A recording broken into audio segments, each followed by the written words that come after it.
يا راجل طيب، مش قايل تقوم؟ العمود الفقري. طب صلى على النبي، انا مش هسيبك يا راجل طيب. داخل جوه البنك كده لا فلوس. سيبك واحد واحد الله بس كده، بس لا اله الا انت سبحانك اني كنت من الظالمين. لا اله الا انت سبحانك اني كنت من الظالمين. لف نفسك كده. لا اله الا الله محمد رسول الله.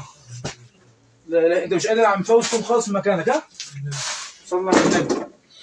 انا اعتبرني ابنك يا عم فوزي، مش هسيبك الا في المستشفى، وهتعالج وهتبقى زي الفل. بسم الله توكلنا عليك يا رب. بسم الله. ما تقلقش ما تقلقش، اقعد بس كده، اقعد لي كده. لا اله الا الله. لا اله الا الله. لا اله الا الله محمد رسول الله. لا اله الا الله محمد رسول الله. لا اله الا الله. لا اله الا الله محمد رسول الله. انت بالك قد ايه في الشارع يا عم فوزي؟ بالك قد ايه في الشارع؟ انت متجوز وعندك عيال؟ عندي. وعايشين فين وسايبينك كده يا عم فوزي؟ ها؟ لا اله الا الله محمد رسول الله. لا. اسند ظهرك بس يوسف، هتلاقي حاجه اسند ظهره بس مؤقتا كده. المسند فيه مسند تحت اسند رجلك. ظهرك بس، اسند ظهرك، اسند ظهرك بس كده. لا اله الا الله محمد رسول الله. يا جماعه حاجه دي جالي بها استغاثه من صحفيه انسانه بمعنى الكلمه، ربنا يسترها بحق لا الله اسمها، بحق لا اله الا الله اسمها جهاد يوسف، صحفيه في موقع بصراحه. كلمتني وبعت لي استغاثه بعم فوزي. حاله صعبه فوق ما انت متخيل، فوق ما انت متخيل، يعني حاله مستحيل تتوصف. ادعوا لي ان ربنا سبحانه وتعالى يعيني ويتحجز في مستشفى ويتعالج ويوصل لبر الامان ويعيش حياه كريمه، لان حالته صعبه جدا وسنه كبير زي ما انتم شايفين، وعنده مشاكل كتيره جدا. طبعا بعد التواصل مع المحترم سفير الانسانيه والرحمه الدكتور مصطفى شعبان مدير الرعايه الصحيه ببورسعيد، وانا جاي في الطريق كلمته، قال لي يا كمال انت قيم الحاله، لو محتاجها فعلا مستشفى هبعت لك الاسعاف في 5 دقائق. انا بشكرك، ربنا يكتر من امثالك يا دكتور مصطفى، عارف انك قدها، وعارف انك مش هتسيبني في موقف زي ده، وعارف انك دايما بتدعمني حتى معنويا بالكلام الطيب بعد كل حاله. باذن الله يا عم فوزي انا مش هسيبك. انت كل حاجه عندك هيتعالج منها. بسم الله. لا اله الا انت سبحانك اني كنت من الظالمين. لا اله الا انت سبحانك اني كنت من الظالمين. انت عندك ايه مقطوعه ولا ايه؟ لا عندك جلطه بس؟ جلطه والعمود وهنا في كسر هنا. وعندي العمود الفقري محتاج دكتور مخ واعصاب. كل ده هيتعمل لك بامر الله. كل ده هيتعمل لك. انت ما تقفش خالص؟ نعم. ما بتنفعش تقف تقف؟ لا. ليه بقى؟ ضهري. طب رجلك فيها حاجه؟ جلطه دمويه. جلطه دمويه. جلطه دمويه. وعملت اسعاف بتاعتها ابو فؤاد. لا اله الا الله محمد رسول الله. ده ولا يا جماعه يوصل لبر الامان. شيل البنك ده يا ريس بعد اذنك. بس انا محتاج ايه؟ انت كل حاجه محتاجها هتجيلك. لا اسهل برضه. عايز اغير. انت عامل حمام يا حاج؟ ما يمشي يعني. انت بتعمل حمام غصب عنك لا ارادي؟ عندي بمبس. سبحان الله انا مش هسيبك. فلو ممكن انت جيت طيب. لو كده هو ممكن تيجي تاخدني بكره لو في اي ظروف. حالا دلوقتي هتمشي، مش هسيبك تنام تاني كده. حالا دلوقتي مش هسيبك تنام كده تاني بامر الله. حالا بامر الله تمشي من المكان ده. لا اله الا انت سبحانك اني كنت من الظالمين. لا اله الا انت سبحانك اني كنت من الظالمين. انا عايز اعرف انت كنت مستحمل ازاي النومه كده في الوضع ده؟ يعني انت مستحمل حتى يعني الريحه صعبه، عامل حمام مع نفسك وريحه صعبه، عندك قرح فراش، جسمك متخرم خالص انا شفته. مستحمل ازاي؟ ما قلتش لحد وديني مستشفى او هات لحد من عيالي او من اهلي ليه؟ ما هو بروح بيطلعوني بالطوارئ. طيب لا مش هتمشي تاني. انت بقى يا عم فوزي احكي لي ساعات حكايتك. بياخدوه. اصبر عليا احكي لي حكايتك. حكايتي من ناحيه. انت فين زوجتك وفين اولادك وفين اهلك؟ مطلق. والاولاد مع ماما. انت ما حدش بيجي يشوفك ولا يعرف حالتك دي؟ يعني العيال صغيرين. سيبني بقى اتكلم معاه، ما تتكلميش بعد اذنك. قول لحضرتك. اتفضل. عندي بنت في اولى كليه. كنت بس في الإسماعيلية. تمام. وعندي الولد أمه متحكمة فيه. عنده كام سنه؟ 17 سنة. لا اله الا انت سبحانك انك كنت موزع. لا اله الا انت. والله ما كنت بأثر معاه. كنتش بتأثر معاهم في حاجه. لا والله. اسم حضرتك ايه؟ فوزي فتح الموت. فوزي فتحي المر، معصره المر اللي كانت عند سوق السنه بتاعتك؟ بتاعتي بس اتسدت، المهم اتسدت وقفلت كده. لا اله الا الله. ربنا موجود يا عم فوزي، مش هيسيبك ان شاء الله. وانت ابويا بامر الله ومش هسيبك، هتغير وتستحمى وتبقى زي الفل، وهيتحجز في المستشفى وهيتعالج يا عم فوزي.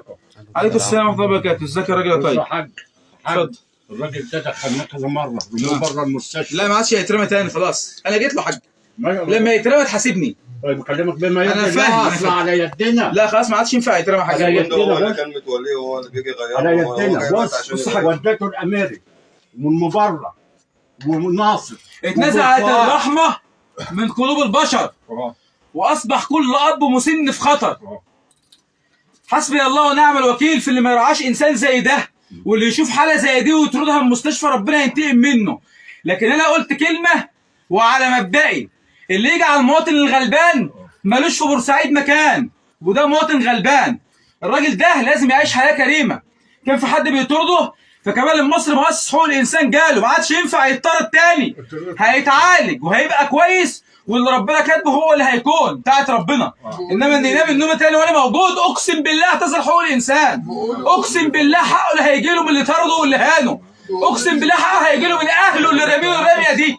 اتمنى من ربنا سبحانه وتعالى يوصل لبر الامان. ادعوا لي وانا مش هسيبك يا عم فوزي، وحقك عليا. وزي ما قلت لكم الدكتور مصطفى شعبان وعد وقال لي شوف الحاله وقيمها، وهبعت لك اسعاف في الحاله. ان شاء الله هيوصل لبر الامان. اوسع الحوله. ايه حاله اللي بيتكلم حضرتك ده اسمه الدكتور مصطفى شعبان. ماشي. ده رمز الانسانيه في مصر، مش في بورسعيد. دخله ما يرموش، ما يروحش. مش هيسيبه والله. بس هو يبقى عنده سؤال ان هو يروح. الدكتور مصطفى ده مدير رعايه صحيه، انسان بمعنى الكلمه. اما كلمته قال لي روح له وقيم الحاله، حاله محتاجه مستشفى، مش هيسيبه. مش هيسيبه بقى. اسمع بقى، بتقول ايه يا دكتور؟ حبيبي ربنا يكتر من امثالك يا دكتور مصطفى. لا حاله صعبه بمعنى الكلمه والله. حاله صعبه مستحيل تتوصف. على يدك بما يرضي الله. احنا الصوت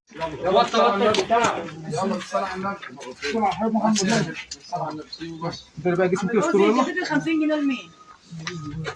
انا جوزي ميت يا حبيبي، انت تعرف وليه الله يرحمه. هو ده بص لي بس ده. طيب ما انت عمال تقول على ده الصبح. ايه يا جماعه هي دي حقوق الانسان، وهي دي. انا يوسف ما تجيبش حد يوسف. ثواني. يلا يا ريس. يلا هي ده يا جماعه مصر الطيبه، وزي ما انت شفت اهو في لحظه اسعاف جاله لغايه عنده، ما تجيبوش اسعاف جاله لغايه عنده. مش باين، انت ان مش شاء الله باين هيتعالج، ما عادش هيرجع تاني ينام في الشارع. يا عم مش باين، ما تخافش. هيعيش حياه كريمه، يروح مؤسسه ومؤسسات دوله. ربنا يعينك، ربنا يعينك على الخير، ربنا يعينك على الخير. الله يجزيك. الله يسترك يا رب. هو بيقول لك هو مين اللي معانا ماشي كده يا جدعان.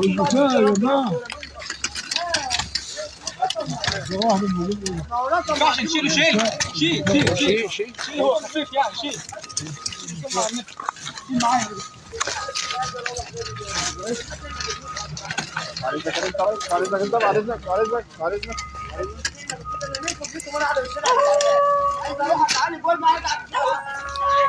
خلاص كده يا ريس.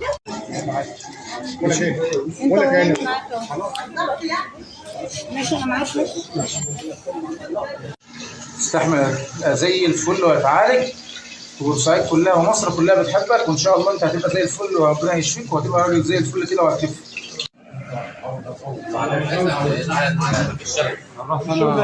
اطلع بقى على الطوارئ.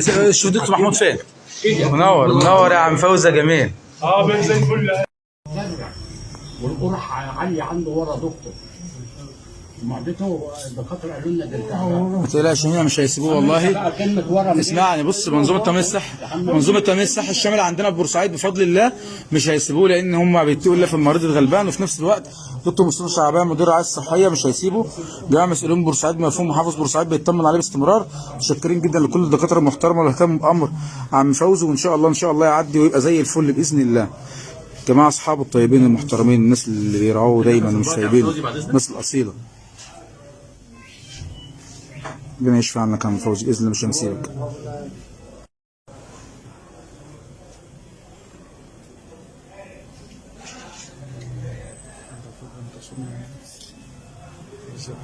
اقول لك انا مش هقول.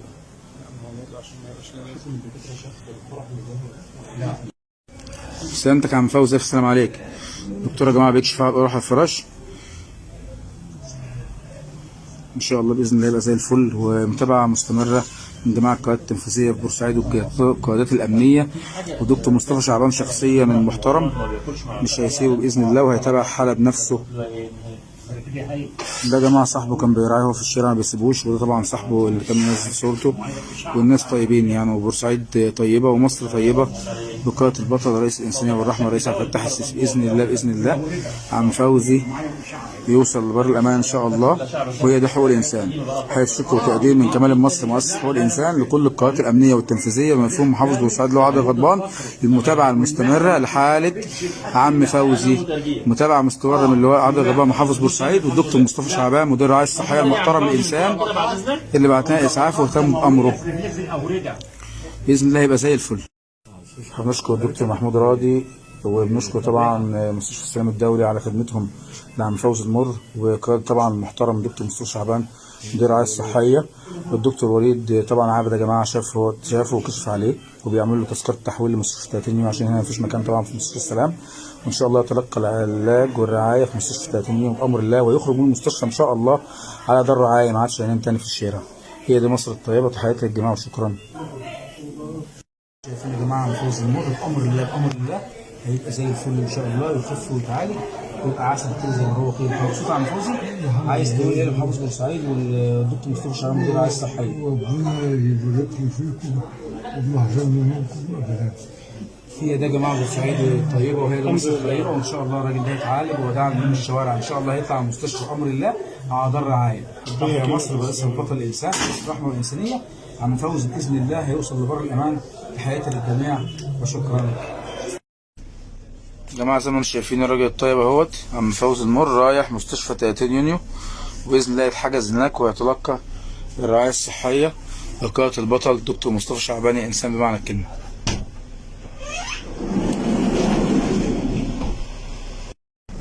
طبعا كل الناس يا جماعه اللي شافوا الفيديو عن فوزي، والحمد لله رب العالمين ستظل الانسانيه عنوان من حقوق الانسان، وهي دي مصر الطيبه. بحيث شكر وتقدير الدكتور مصطفى شعبان المحترم. الراجل اهو بفضل ربنا سبحانه وتعالى هيتحجز في مستشفى 30 يونيو يا جماعه. هنجيلك عايزين دم هم. هيجي الدم متوفر لك هناك في مستشفى 30 يوم وهتبقى زي الفل يا عم فوزي. يا جماعه والله الواحد مش عارف يقول ايه، لكن تكون السعاده يا عم فوزي بفضل ربنا سبحانه وتعالى هيوصل لبر الامان، وباذن الله يطلع من المستشفى بعد فتره علاجه، وان شاء الله هيكون في دار رعايه مش هينام تاني في الشارع. تحياتي وشكرا.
بدايه. سنة عن الأول. لا انت بقيت زي الفل اهو، بسم الله ما شاء الله. لا دلوقتي امبارح جابوا له الدكتور بتاع العيون. تمام. تمام. كأني عمال أعمل معاه برومة. يعني ما شاء الله بتاع العلاج الطبيعي ها؟ بتاع العيون. بقى بتحرك رجليك بقى يا عم فوزي. بحرك رجليا. يا جماعه دلوقتي في مستشفى 30 يوم، بالله عليكم يعني الناس اللي كانت تتابع حياه عم فوزي المر، احنا عايزين النهارده نبين ايجابيه منظومه الصحه في بورسعيد عامه او منظومه تامين الصحه الشامل. عم فوزي كان من ضمن الناس يعتبر يعني الحياه كانت صعبه تشوف الفيديو، لكن النهارده باستشفاء الانسانيه والرحمه اللي هو عادل غضبان محافظ بورسعيد والدكتور مصطفى شعبان مدير الرعايه الصحيه امر ان هو طبعا يكون في المستشفى وياخد رعايه طبيه زي ما انتم شايفين بقى النهارده اكتر من شهرين في مستشفى 30 يونيو بورسعيد. ربنا يا رب يشفى عنه زي ما انتم شايفين بسم الله ما شاء الله حالته اتحسنت.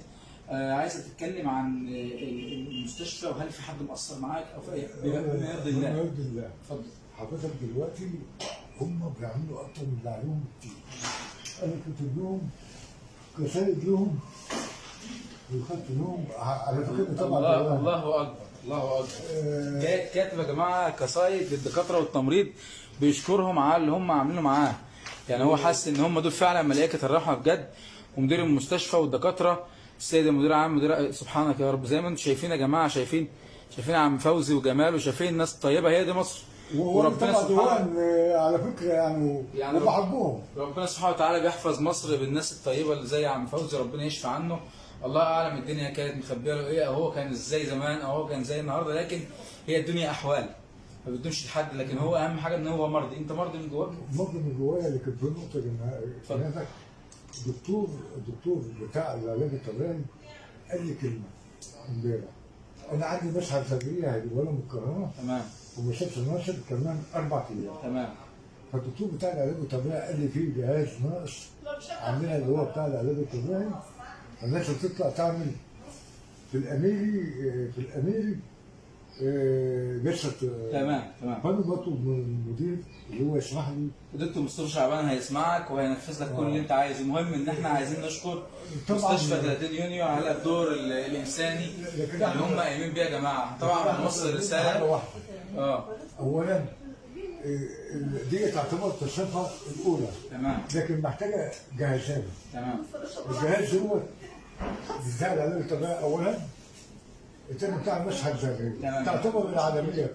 تمام. يعني هي ناقصها جهاز مسح ذري وجهاز علاج طبيعي. المستشفى دي وصلت للعالميه. العالميه. تمام يا حبيبي. بكلمك بكل امانه. ليه؟ هنا قلت لك كده كاتب ايه؟ انت اللي كاتب كمان؟ طب يبقى عايز لك ايه يا لسه الدنيا بخير. لسه الدنيا بخير. الله يبارك فيك يا عم فوزي. طبعا حضرتك كان مؤلف ديوان. الديوان ده هيطبع. كتب فيه عاطفي. انت الفت ديوان كمان في المستشفى اثناء وجودك في المستشفى في الشهرين دول؟ مؤلف ديوان. مش بقول لكم الدنيا احوال وده راجل طيب وربنا يشفى عنه. حضرتك كتب حاجات كتيره في عاطفيه، في حاجات. شايفين يا جماعه عم فوزي عمل ايه؟ وقول اللي هو ايه؟ خساره حب ليكم والف خساره والله. الله. شايفين الكلام يا جماعه؟ شايفين الكلام؟ وكتب كلام عاطفي. طيب طيب طبعا احنا يعني ايام العمر محدوده. احنا سعداء جدا بيك، وعايز بس اوصل لك رساله ان شعب مصر كله كان متابع حالتك، لكن الحمد لله ان انت بخير وطمنت الناس عليك. الحمد لله تمام. ورساله من كمال مصر مؤسسه حقوق الانسان للسفراء الانسانيه والرحمه ومنظومه الصحه في بورسعيد ومنظومه التامين الصحي الشامل في بورسعيد. تحيه شكر وتقدير لكل انسان محترم بيتقي الله في عمله وبيعمل بالجانب الانساني. وزي ما انتم شفتوا حاله عم فوزي هتشوفوها حاله صعبه جدا، مش عايز اتكلم عنها عشان طبعا مش عايزه يفتكر، لكن هو الوقت مرضي. اهم حاجه ان هو من جواه اقول لحضرتك مرتاح نفسيا وحاسس ان في فعلا سفراء وانسانيه ورحمه موجوده حواليه. بيخرجوني بالعجله وبيلففوني ولكن بيخافوا عليا ويقولوا لي لا ممنوع تتحرك لوحدك.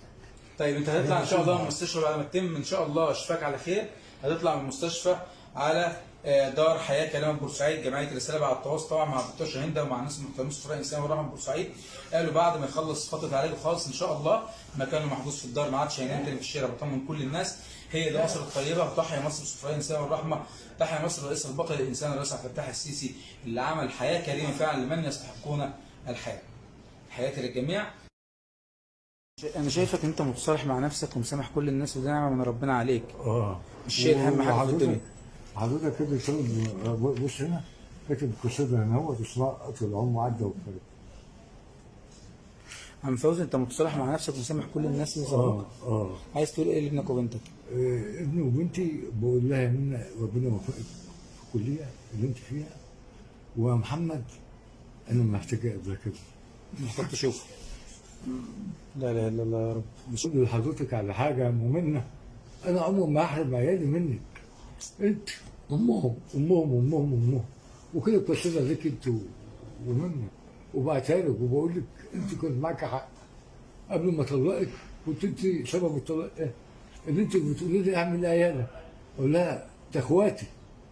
فهمت العمليه متاخر منك، وانا بعت لك جواب اللي انت كنت عندك يعني انت كنت مقصر في حق عيالك لما قالت لك اعمل حاجه لعيالك قلت لها لا؟ كنت بدي اخواتي كنت بديهم، فلما جيت وقت الضيق والمرض لقيت اخواتي بعد ما امي ماتت اتبضوا من الحوض. لا حول ولا واحد فيهم 4 رجاله وبنت غيري. لا اله الا انت. انا مربيهم، كاتب لهم كسائد لهم ومسامحهم برضه. انت مصالح كل الناس، عشان كده ربنا هيرزقك الجنه بوشك اللي منور الجميل ده. وحياة ربنا انا عمري ما اخد على خاطري من عيالي. ربنا يسترك ويشفى عنك، هتبقى زي الفل يا عم فوزي. ولا اخواتي كمان.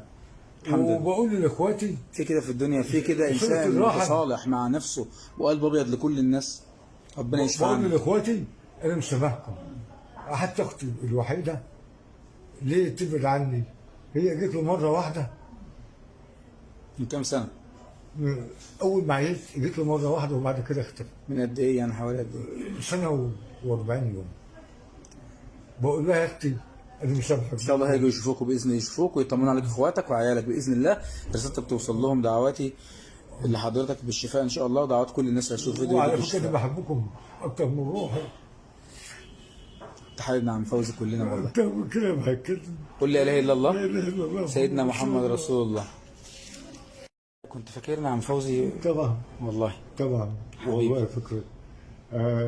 كمان وحياة ربي ومعود انا بحبك من كل قلبي. ادعي لي بالله أكتر عليك، من- انا والله محتاج دعوه طيبه بس بالله عليك. بدعي لك من كل قلبي الله يسترك. وبقول لك ان انا روحي مديون لك بجمايل كتير. ربنا يحن منه عنا كلنا فيه. وربنا سبحانه وتعالى يقدرنا ان انا اقول الجميل ده. لا انا مش عايز حاجه من اي حاجه غير دعوه طيبه، ده هي دعوه طيبه بس، مش عايز اكتر منها. والله يمين بالله ربنا هيكرمك وهيوديك لاعلى مكان عمرك ما تتخيله انت فيه. الجنه بالله. ادعي لي الجنة. ادعي لي.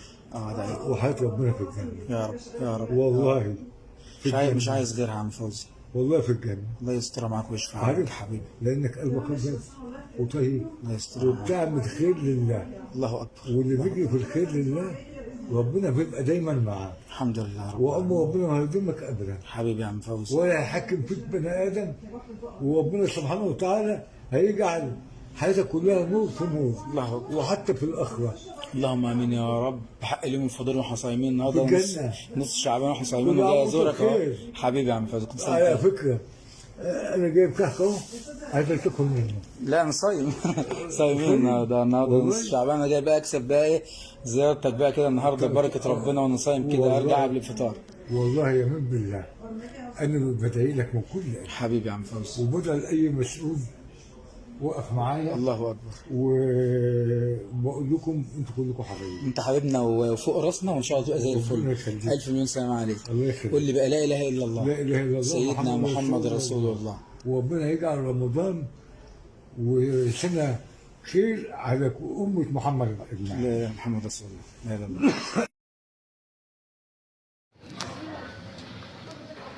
يا رب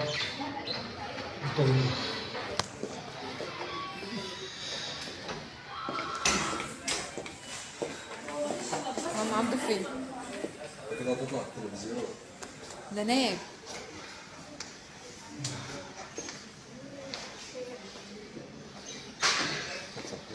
مش مصحيه.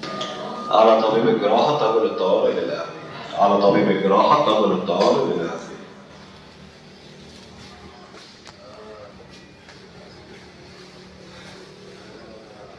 مالك يا عم عبده؟ منقلب. حاجة شايلة مصر.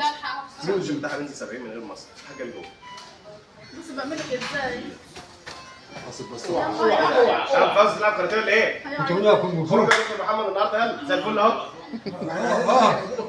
انا عندي امل بالله، ان شاء الله. عندي امل. ننزل خطوتين بقى كده لقدام شويه، يلا. عندي امل يا دكتور بكم. البركه فيكم، ان شاء البركه الله، فيكم. ان شاء الله. يلا شويه، حبه شويه صغيرين قدام. والله انا خايفه تقع مننا. والله العظيم هنرجع نجيبه ازاي. بسم الله والصلاة والسلام على رسول الله. يا جماعة بصراحة أنا جاي طبعا زيارة لدار حياة كريمة كبار العلماء بورسعيد. شرفني طبعا ويسعدني لقاء مديرة المكان الأستاذة هالة جمال، شخصية محترمة جدا وخدومة. ربنا يا رب يوفقها هي وجميع القائمين على الدار. وفي حالة هتفرحكم إن شاء الله وجودها في الدار بإذن الله، خليها مفاجأة. لكن نفسي أشوف وأطمن على الراجل الطيب طبعا، عم فوزي المر. اكيد كلكم عارفين حالته. انا هخش على المكان بسم الله والصلاه والسلام على رسول الله. السلام عليكم. عم فوزي اهو يا جماعه زي ما انتم شايفين. امسك كده يا جماعه عشان ده حبيب قلبي وحته من قلبي. تعالى يا عم فوزي يا عسل. وحشني اقسم بالله، اقسم بالله وحشني، اقسم بالله وحشني يا عم فوزي. ايه يا حبيبي انت عامل ايه؟ ربنا يخليك لي يا رب. يا جماعه دي دار كبار العلماء وبورسعيد، عشان الناس تعرف ان مزايا الرحمه والانسانيه في قلوب البشر، ومصر الطيبه بخير. ورئيس الجمهوريه لما عمل حياه كريمه عملها للناس الطيبين اللي ما لهمش مأوى، وعملها للناس المغلوبين على امرهم واللي جت عليهم الحياه. الرئيس عبد الفتاح السيسي اول ما طبق حقوق الانسان في العالم وعمل حياه كريمه للمجنون وفاقد الاهليه في الدوله المصريه، اول ما نحس باوجاعهم واول ما نشال همهم رئيس الجمهوريه الرئيس عبد الفتاح السيسي. عم فوزي قصته مصر كلها عارفاها. عم فوزي اخويا الكبير وابويا وحبيبي. سعيد ان انا شايفك ماشي على رجلك، سعيد ان انا شايفك بخير، سعيد ان انا النهارده بطمن عليك قدام الناس كلها. اعرف الناس ان بورسعيد في مكان فعلا يسكنه الرحمه والانسانيه.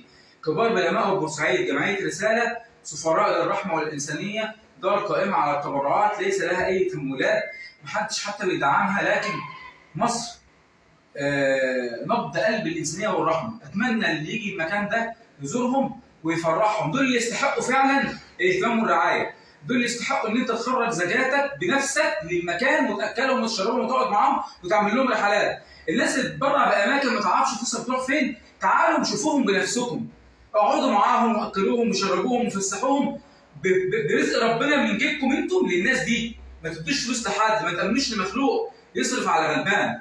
الناس تستحق. اتمنى من كل بورسعيد وكل الناس اللي هتنزل بورسعيد تروح تزور دار كبار مأوى في المنطقه الخامسه جمعيه رساله.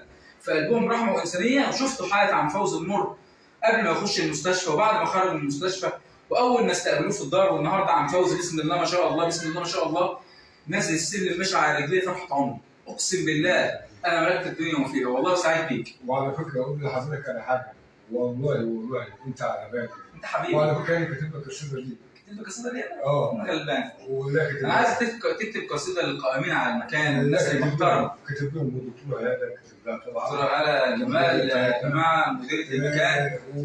ربنا يا رب يسترها ويسعدها، يسعدها للرحمه الانسانيه وصدرها راحت. يعني سبحان الله، يعني عندها قبول، حاجه بتاعت ربنا. وبتعمل العمل ده لله حبا في خدمه الناس دي، مش مستنيه حاجه. ما في ناس مصر فيها ناس كتير شبعانين، فيها ناس كتير جدا بيتوظفوا في المكان حبا في العمل، مش حبا في الماده او حبا في الماديات. هم شبعانين وربنا يسترها معاهم، بس حبهم للناس دي بيجبرهم يكونوا في المكانه دي. الاستاذه هاله جمال طبعا القائمين على الدار اللي كانت طبعا الدكتوره شاهين رئيس مجلس اداره، او اي حد في جمعيه رساله، او طبعا اخواتنا وحبايبنا في الشؤون الاجتماعيه في بورسعيد ورئيس الدخل والسريع والاستاذ حنان والاستاذ طبعا فراج مدير المديريه. كلنا على قلب رجل واحد. هدفنا انقاذ المجهولين وفاقدي الاهليه من شوارع بورسعيد، وبفضل ربنا سبحانه وتعالى مصر تكون خاليه من المجهولين بالرحمه والانسانيه. فانا بشكرهم من المكان وبشكرك انت. انت كاتب ايه؟ دي حاجه كنت انا كاتبها الاستاذ امير. امير والطاقم الموجود. خلاص. وكتب حاجه للدكتوره هنا. انت بتكتب بقى شعر بقى وقلب مصر بقى. ده انت كاتب بقى غداء وكلمات وحاجات وعم فوزي فتح المر وقلب الدنيا يا عم فوزي. حضرتك وكتب الحاجات دي. طيب انا اخر حاجه، انا عايز اطمن كل الناس اللي بتحبك وبتسال عليك ونفسها تطمن عليك، تقول لهم ايه؟ اقول لهم ان انا كنت جاي اول ما قابلتك كنت بين الموت والحياه، وربنا بعتك ليا نجدة. وطبعا الدكتور الكبير الدكتور طبعا مصطفى شعبان. مصطفى شعبان اه مدير رعايه الصحيه بورسعيد هو اللي استقبل الحاله وحجز في المستشفى كام شهر؟ قعد في المستشفى 30 يوليو كام شهر؟ يعني في حدود 5 شهور مصر الطيبه احمد مختار المدير العام هناك هو اللي كان في بيكون المستشفى 30 يونيو. والدكتوره نجوى. ولما جيت هنا بقى المكان بقى جيت هنا هو فوجئت لقيت ملائكه رحمن. بيتك؟ ملائكه لا اكتر من بيتي. لا والله. اهلي طبعا اتخلوا عني كلهم، وانا من عيله معروفه طلبتهم وانا في مرضي كله كان محدش جالك وتواصلوا معايا ولا هنشوفه، محدش جالك ومحدش يهتم ولا حد يهتم ولا اخوات ولا اهل. ربنا احن عليك منهم وربنا فسخر لك جنوده في الارض لخدمتك والناس دي بترعاك. وملائكه الرحمه لا ربنا بعت لنا الدكتوره هنا الحنان كله والحب كله والعطف والوعيه الاجتماعيه، وحتى بعتت جابت لي عيالي من بعد فتره وقعدت لي وخرجتني معاهم. يعني انت شفت عيالك وقابلت لهم؟ هي الدكتوره هنا جبت لهم ايه يا دكتوره هلا؟ ابنه وبنته ولا مين؟ بنته ومنى وابنه محمد وحمد وحمد الصراحه يا محمد. وطبعا كان بعد المرض عيالي يعني لما يشوفوك كده بقوا فرحانين طبعا هم كانوا عارفين ان رجلك ما شاء الله. لا الحمد لله يا حبيبي. طب عايزينك تلعب كاراتيه زي ما كنت ده بيرقص دلوقتي والله. ما شاء الله ما شاء الله يعني ما شاء الله. الفضل يرجع للدكتور هذا. لا والله. والله يعني عندنا تمرين النهارده بالليل بنطلع مع ناس يطلعوا رحلات ويتفسحوا طبعا. شفتك في حمام السباحه قعدت اهو بعت صوره. وعلى فكره لا وعنده حفله كمان النهارده وخارج صح؟ الله عليك الله عليك. وعلى فكره بتعمل اكتر من المجهود ما شاء الله. اللي عليها ربنا يكتر من امثالها. الشباب اللي معاها بامانه طب انا اقول لك ايه دلوقتي فرحتي مش الفرحه مش سريعه.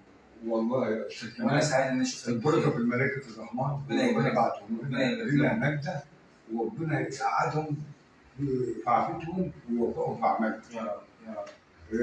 وانت جميلك على دماغي. لا انا اقل حاجه في الدنيا انت كمان والله يعني قاعد معايا كنت في حاله موت كنت بطلع انا روح. متخيل الموقف حتى دلوقتي كمان. لما رحت لعم فوزي وانا على فكره مش انا خالص دلوقتي انا مش متخيل هو ربنا بيجعل كل شيء سبب.